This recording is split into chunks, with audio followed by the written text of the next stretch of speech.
2 dari 3 pria di Indonesia merokok. Mereka tidak menyadari bahwa sebenarnya sama halnya dengan keuangan, sama halnya dengan kekayaan, kesehatan itu juga membutuhkan sebuah edukasi.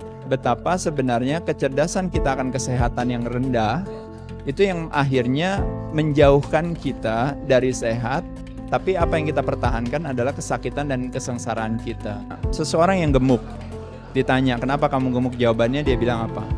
Kakek saya gemuk, nenek saya gemuk, bapak ibu saya gemuk, kita kebetulan genetiknya gemuk. Tapi kalau kecerdasan akan keuangan, kalau ditanya kenapa kamu miskin, kalau kita jawab, maklumlah nenek saya miskin, kakek saya miskin, bapak ibu saya miskin, kita genetiknya miskin kebetulan. Pada saat itulah semua orang akan tertawa. Kenapa? Karena kita tahu semiskin apapun orang tua kita punya kesempatan untuk lebih baik dari sebelumnya. Begitupun juga dengan kesehatan. Jadi sama sekali bukan salah nenek moyang kita. Tidak ada orang yang berkata, saya tidak perlu kerja, saya tidak perlu usaha, yang penting kaya.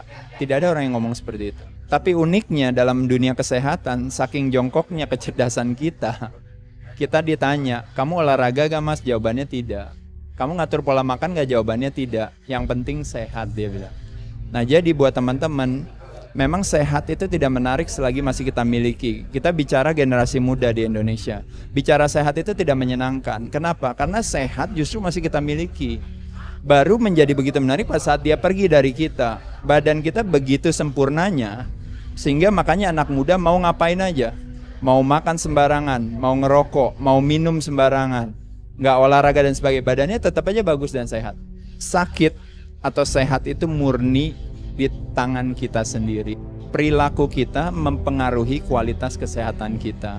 Sehat bukan yang utama, tapi tanpa sehat yang utama tidak bisa diraih.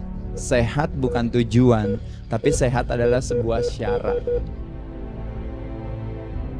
Buat teman-teman sekalian, jadi kalau ditanya kira-kira apakah kalian berolahraga setiap hari? Jawabannya tentu tidak. Tapi kalau saya tanya apakah kalian sikat gigi setiap hari? Jawabannya tentu iya. Karena kita punya kecerdasan akan kebersihan yang tinggi.